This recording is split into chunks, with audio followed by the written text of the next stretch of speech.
لو أنزلنا هذا القرآن على جبل لرأيته خاشعا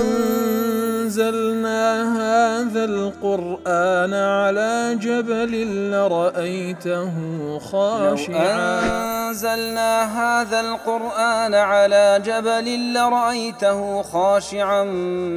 متصدعا من خشية وتلك الأمثال نضربها للناس لعلهم يتفكرون.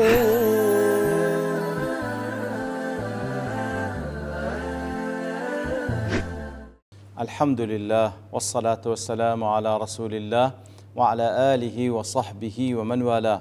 السلام عليكم ورحمة الله. برزان خوش حالم لواني 1116 لواني كاين تفسير قرآن بيروز بيم وخزمتان ومبسي رزامندي رب العالمين وهي ودار مئوي آز السودي لور بقرن. أعوذ بالله من الشيطان الرجيم. بسم الله الرحمن الرحيم. هو الذي يسيركم في البر والبحر حتى إذا كنتم في الفلك وجرين بهم بريح طيبة وفرحوا بها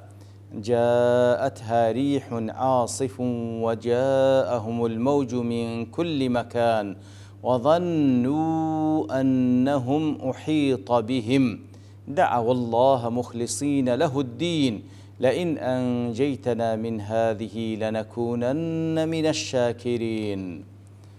بەڵێ بەڕێزان دەفەرمی ئەو زاتەیە کەوا لە وشکانی و لە بەحردا ئەو وەسایل و هۆکارانەی پێتان بەخشێکەوە لە وشکانی و لە بەحردا بڕۆن حتا وەکو کاتێکەوە سواری کەشتی دەبن ئیتر ئەو کەشتیە بە فەزلی خوای گەورە بە بایەکی هێواش و چاک لەناو کەشتێکە و لەناو بەحردا دەڕۆن و دڵیان پێ خۆش دەبی بەڵام لە ناکاوێک کاتێکەوە بایەکی تون دێ و لە هەموو لایەک شەپۆڵ لە بۆیان دێ و کاتێکەوە یەقینیان لۆ دروست دەبی کەوا چاردەوریان گیرا و بەرەو لە ناوچوونن لەو حاڵەتەی لە خوای گەورە دەپاڕێنەوە زۆر بە ئیخلاسەوە ئەگەر ئەو جارە نەجاتمان بدەی ئەوە دەینە ڕیزی شاکرین و شکرانە بژێر دەبین. بەڵام وەکو ئاەتی دواتر دەفەرمی بەڵام لە دوای ئەوەی کەوا نەجاتیاندا دیسان دەست بە کوفر دەکەنەوە دیسان دەست بە سەرکەشی و تۆغیان دەکەنەوە ئیتر ئەوە تەبعەتی عامی ئینسانەکانە ئیلا وەکو لەوانەی ڕابردوو باسمان کە لە دوالبیان باس کرد ئیلا ئیمانداری ڕاستەقینە نەبی کە لە کاتی تنگانە لە خوای گەورە دەپاڕێتەوە کاتێکەوە لەسەریشی لا دەبە بە هەمان شێوە شکرانە بژێری ئەڵڵا تەعالا دەبی و دەزانی ئەو فەزلی خوایە لەسەری. مناسبەی و ئاتە لەگەڵ ئاتەکانی پێشووتر وەکو ڕازی دەڵێ الله تعالى كفرموي وإذا ذقنا الناس رحمة بعد الضراء مستهم إذا لهم مكر في آتنا يتر لآت بيشوتر كاتك وحقتي باسكر كان هذا الكلام كلاما كليا لا ينكشف معناه تمام الانكشاف أو آتي بيشوتر قاعديش عين باسكر دربار أو حالته كوازور رونية زياتر بنمونه هنا ورون دبي توا لويا رب العالمين لو آتي استعمال خزمتي داينا فعلا نمونيشي عملي مالو دينتو بتايبتي كاتيكوا إنسان دستا ناو بحرو سوار پشتی کشتی دبي لو حالتي زياتر أو طبيعتي بديار دكبي بقاعدة لا كاتيكوا الله تعالى لآت بيشتر فرم قل الله أسرع مكرا أخذ سبحانه يبين ما يتضح به أسرعية مكره كواتا لو آتا زياتر كآت بيشتر قل الله أسرع الله تعالى مكرو بيلاني برامبر به كسانش بباور خيراتر لبيلاني أوان دجي آت كان خواهي قولا لو آتدا ولا آت دواتر طبعا خواهي قولا سبحانه وتعالى نمونة دينتوا لبو طبيعته وإنسانه وفعلا ده صلاة خواهي قولا بسر وإنسانه ده لتفسير سعدي ضلي لما ذكر تعالى القاعدة العامة في أحوال الناس عند إصابة الرحمة لهم بعد الضراء قاعدة عامة كي باسك الآيات بيشوتر كبقشتي كاتكوا لنا أخوشي دانا وإنسانا خواهي قورا رحمتي بسر داديني لكاتي تنقانا دعا خواهي قورا خوش بسر داديني يترخواي جورة حالتك مع لبازك تأييدا لبو أو قاعدة رون كردنوا لبو أو قاعدة كواكات إنسان زياتر لنا بحر هزبة ترز دكاو هزبة لأوازي خوي دكاو تي بسر ديو باشانيش كو هلويستي دقوري هو الذي يسيركم في البر والبحر لتفسير محرر ضلي أو آتا بس قراءتك دخين ريته وكوات طبعا تأثيري لا تفسيرك هي قراءة ينشركم هو الذي يسيركم في البحر أو بقراءتك دخين يسيركم لتسيير هاتية أي يحملكم في البر والبحر هل الله تعالى كأنقو درويني لسر وشكاني ولسر بحر وقراءة ينشركم لنشر هاتية بمعنى بث دي واتخواي قوريه برتو بلاوي بانقو دكالا وشكانيو لسر بحر كواتا ينشركم يسيركم بهورد قراءة هاتية لتفسير سعيد دفرمي بما يسر لكم من الأسباب الميسر لكم فيها وهداكم إليها كواتا الله تعالى أنقو درويني لسروي وشكاني ولسروي بحر بوهو كاراني كلبونقوي مسخر كردية ورينمورين قوي كردية كوابكاري بينن للتفسير محرر ضلي أي الله هو الذي يسيركم في البر الله تعالى كالوشكاني أنقو درويني بإقداره لكم على المشي على أقدامكم ويكوا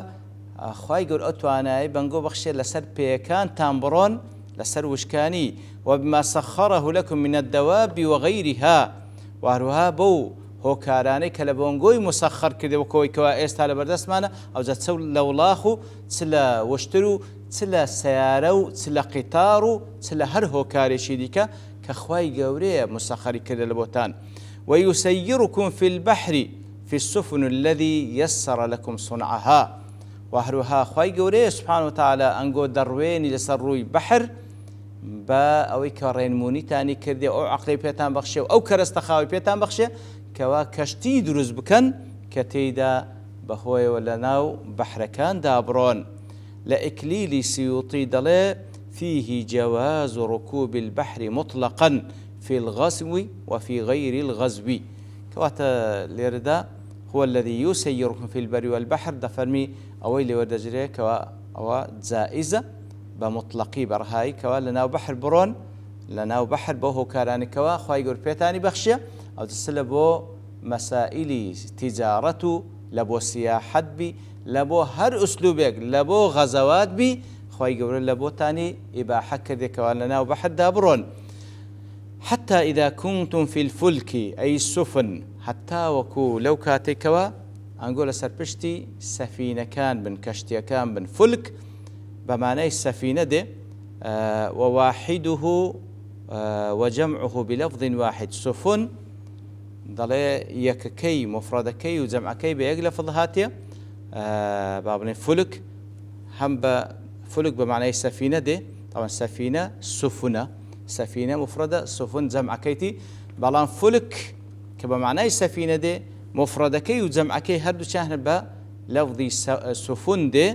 يعني في الفلك مفردكي وجمعكي هرب فلك هاتيا هرب فلك هاتيا دلي أصلي فلكيش بمعنى الاستدارة في الشيء فلك لأصلي كلمة كي وكو مجدرين لفلك دا صورته فلك يعني سماوة وخراتيق لهرشتك بيقولي فلك ولعل السفن سميت فلكا لأنها تدار في الماء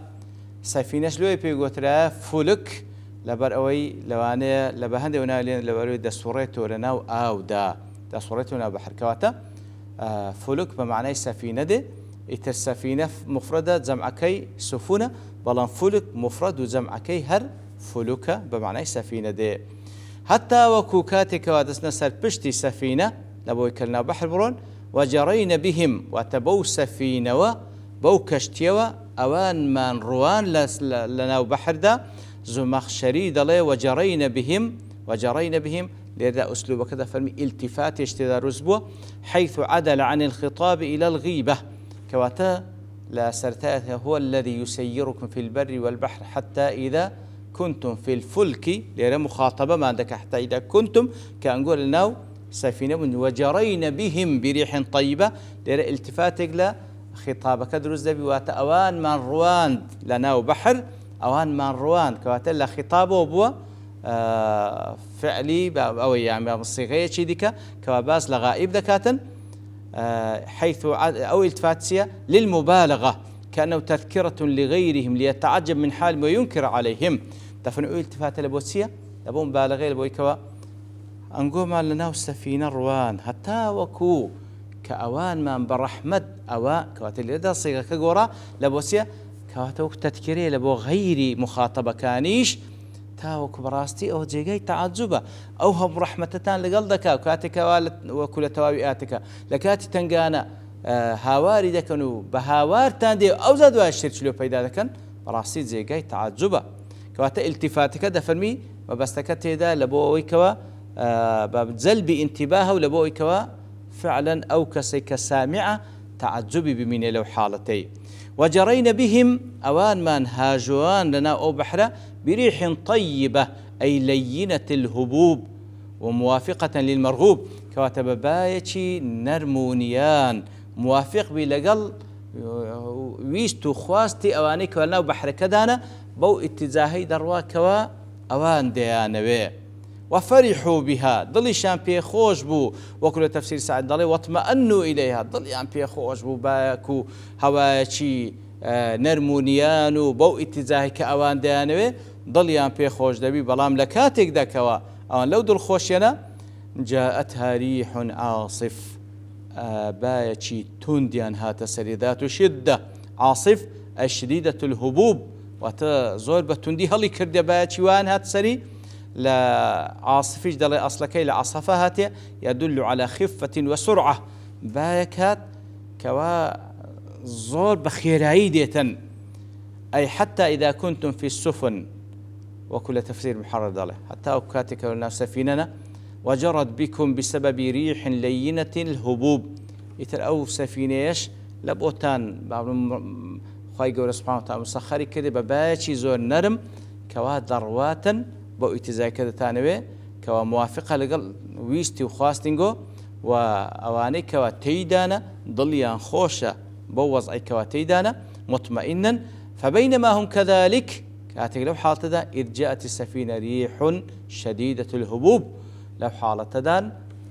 بايشي تندية هلدكا وجاءهم الموج من كل مكان أي وجاء ركاب السفينة موج البحر من كل جانب من جانب السفينة لو حالة دا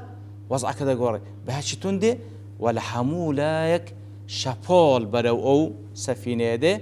وظنوا أنه محيط بهم أي حاط بهم أسباب الهلاك كواتا أو بروايان لو درزبو كواهمو هو كاركاين لناوتسون تسار دوري قرتن وهي شدة الموج والريح هم باشتون بسريان دا هاتيا هم لهم لا يكشفول هاتيا أحيط بهم كواتوان قناعتنا وفيدو كوا تسار دوري أنجيرا وتهلكوا لناوتسون طلع أصلي أو لفظش أن العدو إذا أحاط ببلد لويو هاتيا كاتك دجمن تسار دوري ولاتيك وشارك بقري فقد دنا أهله من الهلكة لو حالتك دجمن تسار دوري شاركان قلت كواتا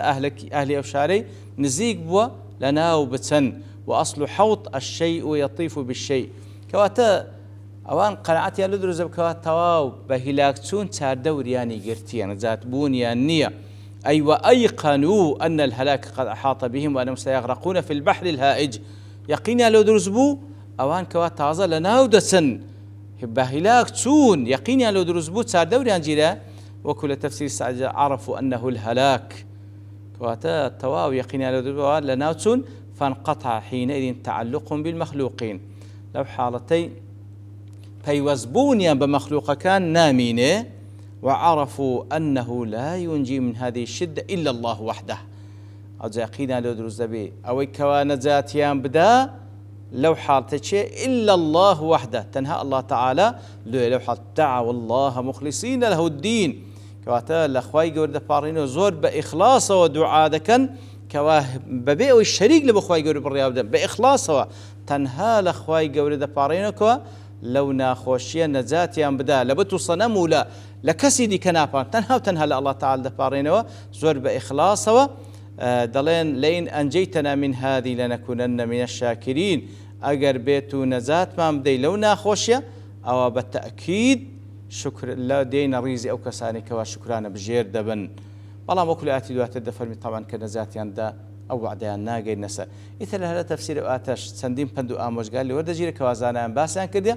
بەڵام لەبەر تەوابوونی کات دەوەستین بە پشتوانی الله تعالى لەوانی داهاتوو دێنەوە خزمەتی. وصلى الله وسلم على نبينا محمد وعلى آله وصحبه أجمعين وآخر دعوانا أن الحمد لله رب العالمين. لو أنزلنا هذا القرآن على جبل لرأيته خاشعا أنزلنا هذا القرآن على جبل لرأيته خاشعا أنزلنا هذا القرآن على جبل لرأيته خاشعا متصدعا من خشية الله. وتلك الأمثال نضربها للناس لعلهم يتفكرون.